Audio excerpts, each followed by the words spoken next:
Thank you all for coming. This is a very exciting day. My name is Scott Stringer, Manhattan Borough President. I'm going to introduce a number of elected officials and community leaders, but I want to start out by thanking Parks Department Commissioner Veronica White.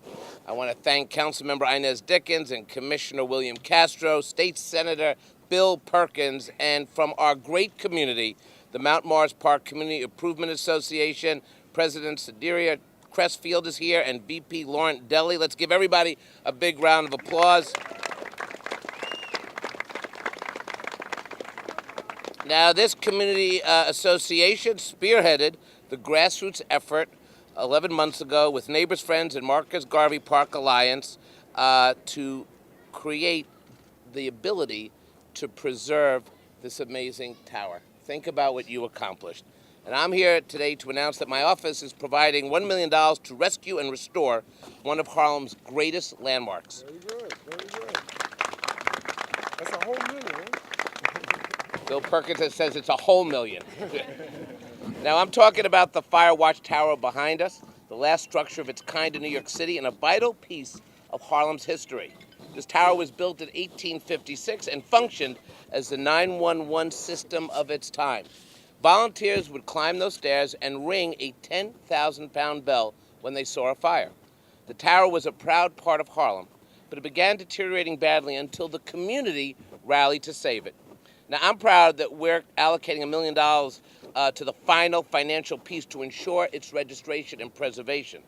But this has been a true government effort, along with major contributions from the mayor and Councilmember Inez Dickens. The tower will be reinforced and strengthened, and once again, be part of this vibrant park. For 157 years, the tower has watched over Harlem, and now it's our job to protect it. I want to, again, reiterate to the community that elected officials are only as good as the people who get to the front lines and do the work.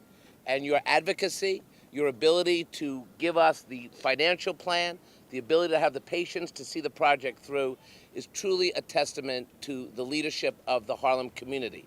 And I have a hunch that a lot of the people who in previous generations rang the bell, climbed the stairs, they're looking down upon us saying, okay, you made it all worthwhile. And that's a great effort. So please, let's give the community a big round of applause.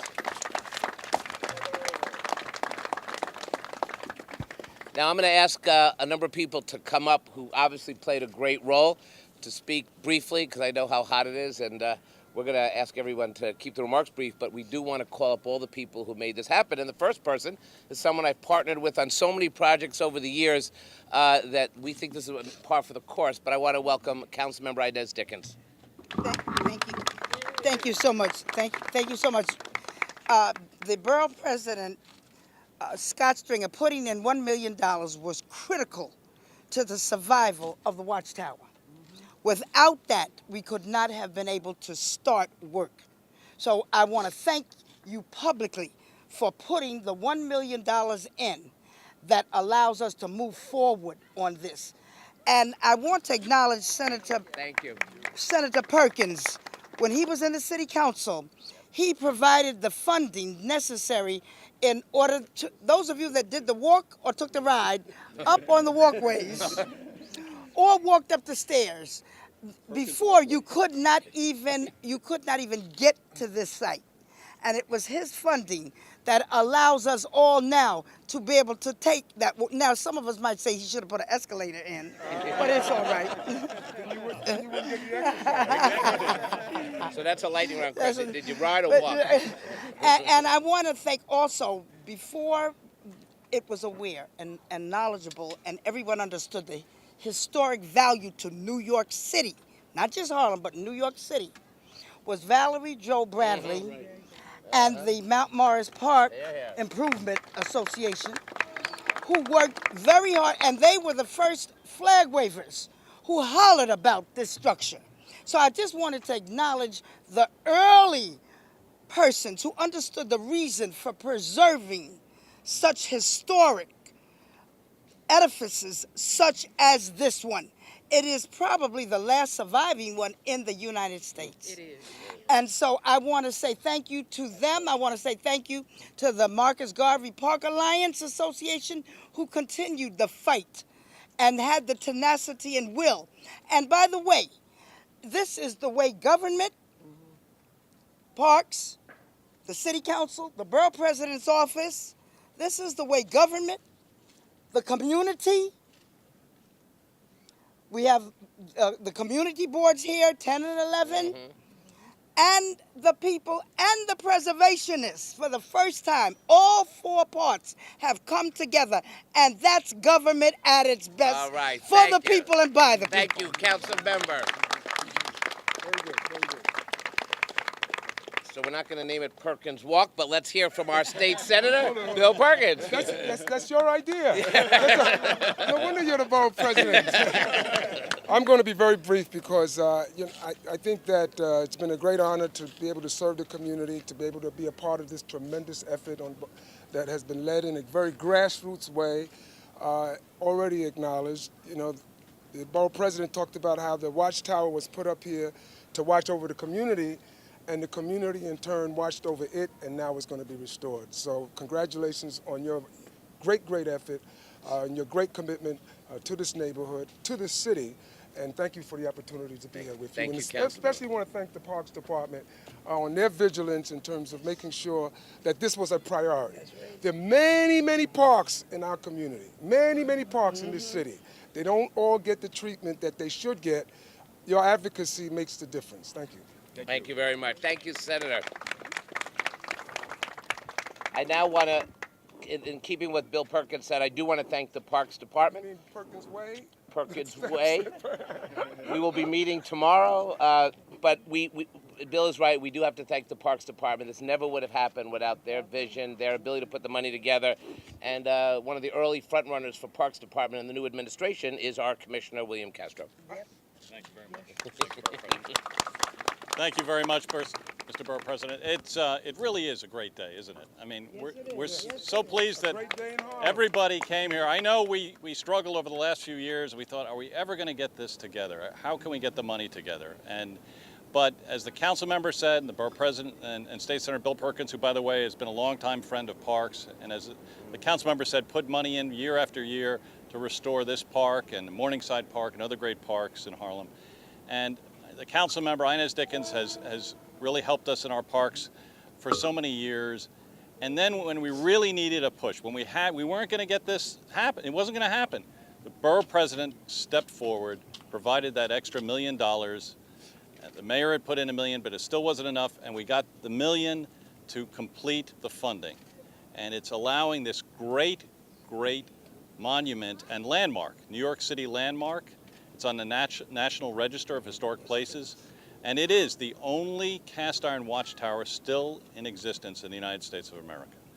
So on behalf of Mayor Bloomberg and Parks Commissioner Veronica White, I want to thank the Borough President and our elected officials and our community. They've done a great job. We meet every month to hash out lots of different things, and this came up among many others. And it's just a great day, and we look forward to its restoration next year. Thank you very much. Can you say that? And now we're going to hear from the community, which is very exciting. Sadira Trestfield, please come up. Mars Park Community Association. Congratulations. Hello, thank you so much. Thank you so much to our elected officials, but most importantly, thank you to the community. We started this effort years ago as a community when the Marcus Garvey Park Alliance first started their initiative to restore the tower. And in the past couple of years, we saw that the tower was literally falling down, and we knew that we needed a call to action to make sure that this fire watchtower was able to stay here forever. So the community got together. We put together a grassroots effort.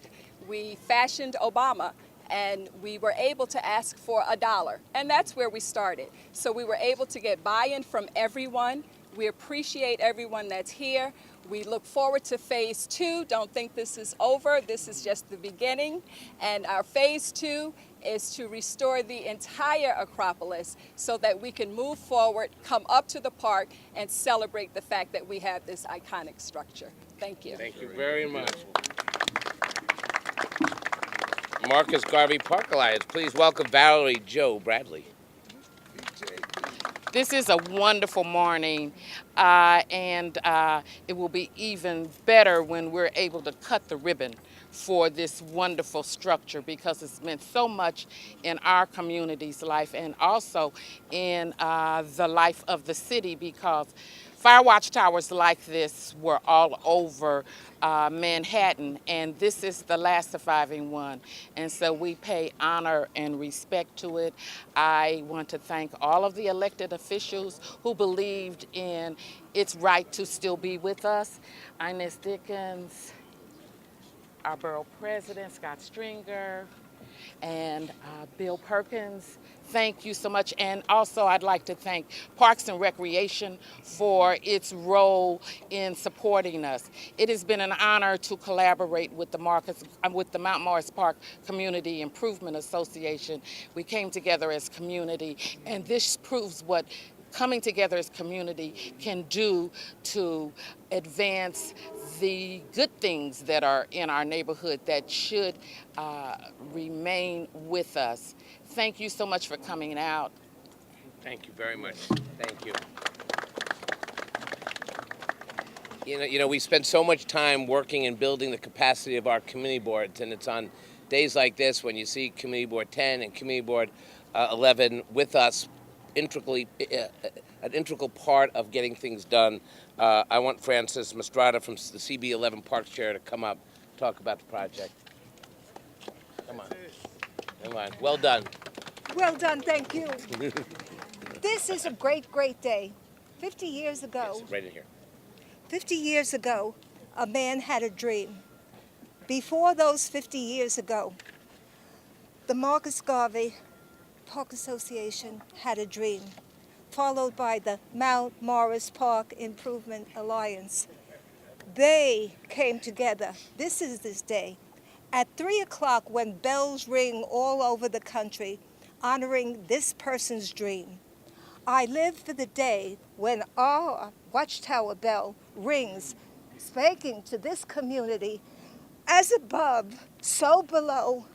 God bless their efforts and make them successful. All of us coming together, all of us making this dream come true. May the dream live on. When the bell rings, think of it. Yay, thank you. How are you? Angel Aon is a preservationist and architect, a leading authority on this issue. So, is he here? There we go. There we go. Good to see you. See you by me. Hello. Thank you so much. I'm so thrilled to be here. For the last 13 years, I've been trying to think for a better day for the Fire Watchtower, and I just couldn't believe that this day is actually happening. And I can't thank enough the community leaders of both the Marcus Garvey Park Alliance and the Mount Morris Park Community Improvement Association that have been so diligent in galvanizing the community for so many years and to really get us to the point where we are here. My job is just to provide the support and the knowledge and experience and the expertise in terms of the appropriateness of the work that we need. The Watchtower has been, as many said before, watching over the neighborhood for the last 150 plus years, and it's something that will continue for the Harlemites and New Yorkers at large, thanks to the effort that the community and the elected officials have put together to save it. So, thank you. Thank you very much. Thank you. Let's give one more round of applause to our great community for getting this done. Audrey, what are we doing? On-topic questions about the monument. Talk a little about why it was so badly in need of repair. I understand pieces have actually been falling down under the concrete. I mean, if we didn't figure this out now, this tower would have had to be deconstructed, and this dream would never have happened. So the funding mechanism, though it took some time, was critical so that we can go forward. We probably, is this fair to say, we probably were at the moment where we had to either figure out the financing or we would have had some real, is that, Yes. do you want to, right. Yeah, as the Borough President said, it's cast iron. It's in 1857 it was constructed, and bits of it have been falling apart. It's been deteriorating, and it was getting to the point, a recent study, the Buildings Department did a survey, and it was getting to that critical point, as the Borough President said, where we would lose it. It would fall apart and just fracture, and so it was a very critical junction at this time. Mr. Can you talk a bit more about how this was used and how often it was used, and just how this idea came about to have this in the first place? Well, I can say that we have a real expert here, John Krawchuk, who's from our Capital Projects Division. John, why don't you answer that? You're the expert here. Go ahead. Say your name, John, spell it, if you don't mind. Sure. John Krawchuk, Krawchuk. I'm the Director of Historic Preservation with New York City Parks, and I've been working with Angel actually for a number of years on this project, and a large team of experts have studied it. Your question was about its use. Historically, it was decommissioned by 1878, and then it just remained because the community was actually quite fond of it. And they activated the bell to announce the hours, so that's essentially what it was used, essentially as sort of a folly in the landscape, albeit a great one, a beautiful one. The tower was here in 1937-38 when Robert Moses built the Acropolis, which is the plaza you're standing on today. And originally the proposal was to demolish the tower, but the community rose up and said, we love the tower, we don't want to lose it, we want to keep it, and so ultimately Robert Moses conceded and the tower remained. A very basic restoration happened at the time. They cut the roof line back, which you can see doesn't flare out to the original edge of the tower. And the proposal today is to sort of relook at that, study it, and determine if it's appropriate to bring that back. But essentially the tower has, to our knowledge, not undergone a major restoration probably since the 19th century. So it's we finally have arrived there. John, do you anticipate, or Mr. President, do you anticipate that people will eventually be able to climb it, or is it only for city workers who are going to be able to? We're currently studying that. As you look at the tower, you'll notice a series of rods that hold it together. Essentially what those rods are doing, the tower wants to do this with just cast iron. Those rods were installed later in its history, and it holds the whole tower together. Currently those rods cross over the spiral staircase, and so we only allow access for maintenance reasons only, but we'd like to have an engineer actually study that to determine if it would be possible to remove some of those structural rods and allow unimpeded access to the top so that the public could go up occasionally and enjoy the view, which is spectacular. I do not anticipate climbing it in the near future. An issue of full disclosure. Anybody else? Yes. No, just the press, then we'll talk privately. Yes. Okay, thank you all very much for coming, and we'll see you soon. Thank you very much. Thank you. Thank you. Thank you very much. Thank you.